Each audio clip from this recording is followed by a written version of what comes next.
근데 지금 저희가 6월 모의고사 대비해가지고 애들 상담을 하는데 수능 특강을 보라고 했던 어차피 인강 강사분들이 그거 다시 찍어준다고 수능 특강 안 본다는데요.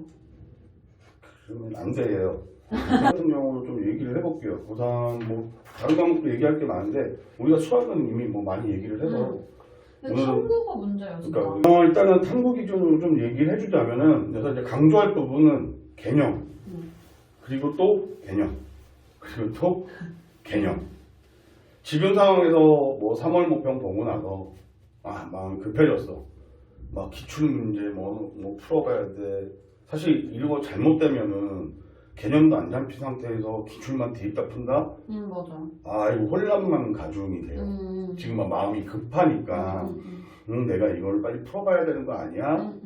물론 이제 점수대가 이번에 3월 모의고사에서도 한 30점대 후반에서 이런 점수대 친구들은 그래 개념이 어느 정도 됐으니까 기출 조금씩 이렇게 만져보고 가는 거는 뭐 나쁘지 않다라고 생각하는데 그 밑에 점수들은 개념이 굉장히 중요하고요. EBS를 안 한다? 너무 건방진 것 같아. 그러니까 이 강의로 다시 한번 정리해준다 이거죠. 그 EBS를. 그건 이제 정리본이잖아요. 네. EBS를 갖고 인강을 들으라고까지는 얘기를 안 해요. 이거는 학생 스스로가 해야 돼. 약속이라고 생각해요. 연계교재고 문항수가 적잖아요. 맞아. 한 8문제 정도밖에 되지 않잖아요. 뭐 과학이든 사회든 간에 문제가 얼마 안 돼요. 그러니까 풀어. 채점해. 끝. 그렇게 불러고요? 그게 무슨 의미가 있어요? 진짜 의미가 없다는 거. 이거는 의미가 없어요. 보더라도 어떻게 해야 돼요? 개념 부분이 나오니까. 그렇죠. 본문이 나오잖아. 네. 본문 꼼꼼히 제발 부탁인데 꼼꼼히 알아도 다시 한번 꼼꼼히 있고 날개단 있어요. 이거 왜 안 하는지 모르겠어. 진짜. 근데 이거 막 몇 종 교과서밖에 안 나온다고 하면서 중요하지 않대요 하면서 안 하는 애도 많아요. 네, 세상에 중요하지 않은 건 없어요. 이것도 내가 왜 OX 개념 체크거든요. 근데 내가 이걸 OX를 선택을 할 때 정확하게 이걸 인지를 본인이 하고 있는지 만약에 못하고 있으면 안 되잖아요. 그렇죠. 그것도 한번 체크를 할 요소가 반드시 필요하고요. 그 다음에 6월달까지 탐구 과목은 완독을 해야 돼요. 수능 과목. 6월 전까지. 아무래도 평가원 기준이 더 중요하기 때문에 무조건 완독을 한다. 그리고 문제를 보더라도 문제를 보면 제시문이 나오잖아요. 제발 제시문 똑바로 딱 읽고 맞았어도 다시 한번 볼 때 그 다음에 선지가 나오잖아요. 선지 정말 꼼꼼하게 읽어봐야 돼요. 왜냐면 이렇게 그 문제 기조를 내겠다라고 얘기하기 때문에 그 선지 정말 꼼꼼하게 읽고요. 그 다음에 마지막으로 그 선지까지 다 읽고 나서 오답점. 그리고 탐구 부분은 사실 단원별로 문제들이 다 나오는 게 사회탐구도 그렇고 과학탐구도 그렇고 뭐 몇 개 과목만 얘기를 하더라도 뭐 생유는 3, 4단원에서 많이 출제가 되고 그 다음에 사회문화 같은 경우는 뭐 말을 안 해도 알겠지만 뭐 표문제 그죠? 한국지리 같은 경우는 얘는 좀 달라요. 단원도 많고 정말 다양하게 나오고 있고 뭐 과탐으로 넘어가서 얘기하자면 뭐 생명의 유전 유전이 안 된다고 유전만 계속 하고 있는데 진짜로 안 됩니다. 나머지 단원들도 정확하게 숙지를 해야 되기 때문에 지금 유전은 내가 11월 달 가서 뭐 어떤 인간 강사는 그런 얘기를 해요. 다 이해하지 못할 수도 있어. 유전은 맞아. 운에 맡기자 하고 할 수도 있어요. 맞아요.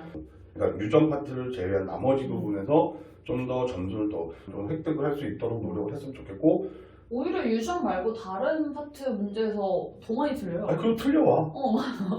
생태계 우습게 막 틀려요. 맞아. 그건 쉬우니까요. 이렇게 했다가 틀려. 시우가 얘기하자면 전체만 또 이제 막 계속해요. 나머지 뭐야 해수하고 돌 자연이죠. 그렇죠. 너희들은 돌이야. 제발 돌 좀 봐. 그러니까 나머지 부분의 점수를 획득을 기본적으로 해야 된다는 게 되게 중요합니다. 정말 꼼꼼히. 개념, 유전, 개념 중요해요. 근데 아이들이 하는 말 적용이 안 돼요. 개념을 복합적으로 적용을 하는 거기 때문에 우리가 예전에 수학에서도 얘기했잖아요. 어려운 문제는 개념이 여러 개가 들어가서 복합적으로 어려워진다. 그래서 좀 있으면 수능 완성도 나와요. 맞아요. 예, 그렇기 때문에 수능 특강 6편 보기 전에는 꼼꼼하게 그냥 완독이 아니에요. 꼼꼼하게 완독을 하길 바란다. 처음에 친구들이 저는 아직 기출 풀 때가 안 됐어요. 개념이 아직 안 잡혔거든요. 라고 하는 친구들이 좀 있는데 저는 개념을 나가면서 수특 정도는 병행할 수 있다. 그리고 복습할 때는 선지를 오다가 OX라고 생각해서 그 부분이 왜 O인지 그리고 왜 X인지를 좀 명확하게 분석하면서 해야 될 것 같아요. 제일 좋은 건 백지복습이죠. 그쵸, 맞아요. 백지복습. 그냥 머릿속에서 쭉 그냥 나와서 쓰는 거예요. 그러면 국어는요? 국어는 이번에 선생님도 모의고사도 보고 맞아요. 작년 수능하고 이런 거 봤을 때 좀 이 부분은 중요하다. 일단 수특에서 조금 몇몇 작품을 제가 한번 봤어요. 친구들이 지금 어디를 많이 하냐면 적용학습 부분에 현대시, 고전시 이렇게 갈래로 나눠져 있기 때문에 거기를 좀 많이 위주로 보고 앞에 교과서 적용학습 그 부분 좀 잘 안 봐요. 왜냐면 거긴 주관식으로 나오니까. 근데 그 부분에 있는 작품들도 좀 내가 까다롭다라고 하는 것들은 잘 봐줘야 되고 추천하는 방법은 처음에 이제 문제를 좀 빠르게 풀어요. 그 풀면서 내가 주제를 잘 모르겠다라고 하면 인덱스를 먼저 해놓고 빠르게 한번 본 다음에 그 인덱스한 작품을 중심으로 나중에 꼼꼼하게 다시 정리를 한다거나 인강으로 다시 작품에 대한 정리를 듣는다거나 했으면 좋겠고 일단 고전시가에서 지금 뭐 황계사나 만분과 박물과 같이 약간 서리법도 자주 나오고 지금 고전시가가 너무 예쁘게 현대국어로 설명을 잘 해놨거든요. 수능 특강에. 그래서 이렇게 나오면 좀 쉬울 텐데 라는 생각도 들긴 하는데 그래도 어려운 작품들이 있어요.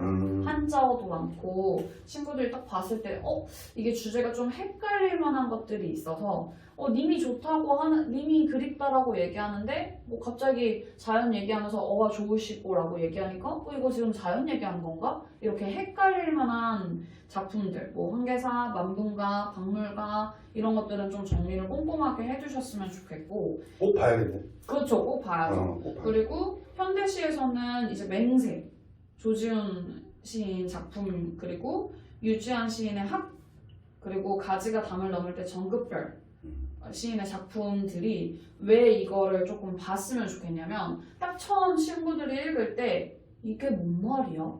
라고 하는 게 좀 많아요. 그러니까 주제가 딱 명확하게 안 떨어지는 것들. 근데 지금 평가원이 주제가 좀 딱 안 떨어지고 친구들이 봤을 때 그 안에서 좀 모호한 표현들이 있는 것들을 좀 많이 내고 단어 자체가 친구들이 쉽게 많이 쓰지 않는 단어들이 있는 것들도 좀 내기 때문에 그런 작품들을 좀 봤으면 좋겠고 고전 소설에서는 가전체 소설이 나올 때가 됐어요. 됐어. 진짜 오랫동안 가전체 소설이 안 나왔는데 근데 한번 촉을 근데 가전체 소설은 내신에서 너무 많이 다루고 있고 친구들이 내신 때 너무 암기를 하고 있다라고 하는 걸 평가원도 아마 알 거예요. 그래서 그런데 내신에도 많이 나온다고 하는데 또 내신을 또 준비 안 하는 친구들도 있잖아요. 그니까요. 근데 이제 작년 수원에서도 나왔고 작년 수특에서도 있었고 매년 이제 연계교재 때 계속 나오고 있어가지고 왜 이렇게 잘 나와요?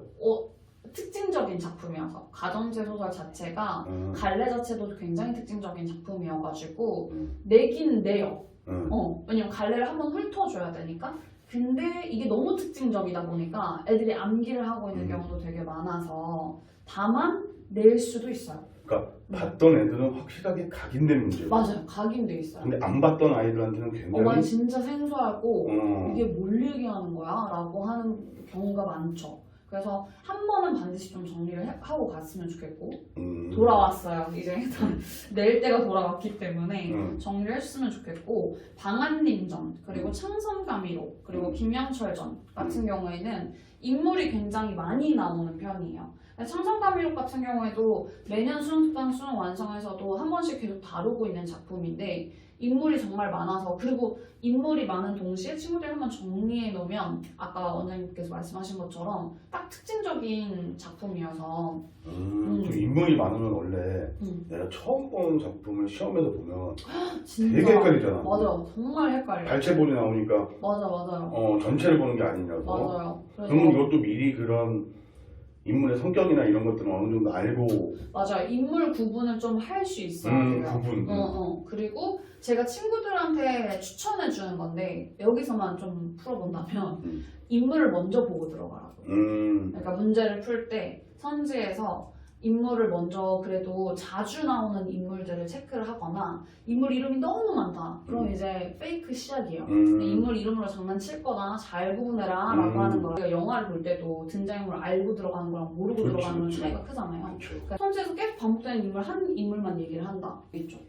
그러면 이번에 맞아요. EBS 그 발표 기조를 했을 때 최고 난이도는 좀 자제하고 도표나 내용들을 최대한 이용한다고 했거든요. 맞아요. 그러면 그건 본인들이 지금 발표를 했단 말이야.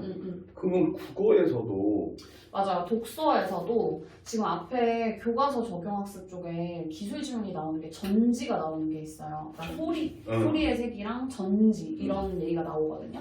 근데 그거를 그래프를 줬는데도 애들이 못 풀어요. 그러니까 식을 줘도 못 푼 문제인 거죠. 그러니까 예전에 기출에 나왔을 때 BIS 비율 사회경제지문에서 표를 아예 식 자체를 준 적이 있어요. 근데 이 식을 친구들이 인지를 잘 못해요. 그냥 여기 뻥 뚫려 있고 그냥 지문이 연계되네 라고 하는 것들이 있어서. 그리고 그래프나 도표가 나오면 사실 지금 국어 친구들은 엄청 겁먹어 하거든요. 근데 저는 아싸 땡큐라고 하거든요. 오히려 시각적으로 주면 그 부분 지문이 없잖아요. 그러니까 너무 좋죠. 지문이 좀 짧아졌으니까. 그것도 그렇고 이해를 못할까봐 도표랑 그래프를 주는 경우가 있기 때문에 문제에서도 도표나 그래프가 나오면 이거 뭐야 이렇게 하는 게 아니라 축을 확인해서 얘네 축에다가 결과가 달라진다는 거구나. 그럼 이 축에 대한 기준을 명확하게 잡고 읽으면 훨씬 수월하게 읽혀요. 왜냐면 걔네 기준으로 나온다라고 하는 거니까. 저는 그 정도로 좀 준비를 했으면 좋겠어요. 제재에 대한 거를 연습 많이 했으면 좋겠고 지금 작년 수능도 그렇고 작년 6월, 9월에도 약간 이분법적으로 나뉘는 사회 제재들이 조금 나와요. 뭐 채권자, 채무자. 뭐 지금 3월에서도 뭐 임차인, 임대인 뭐 이런 것들이 나오기 때문에 이런 말을 조금 잘 모른다라고 하면 이번 수특을 통해서 좀 정리를 해둬야 되고 배경식, 경제 배경식 없는 친구들 진짜 많아요.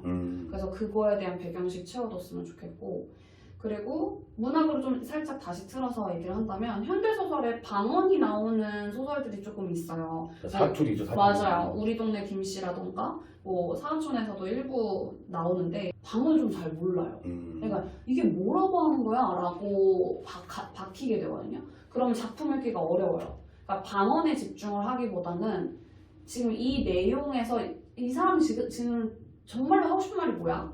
라고 하는 거를 중점적으로 보면 훨씬 수능특강 이용하기가 좋을 것 같고 저도 원장님 말씀하신 것처럼 6모 전까지는 무조건 수능특강 한번 돌리고 들어가야 된다 생각해요. 절대 평가인 영어와 한국사는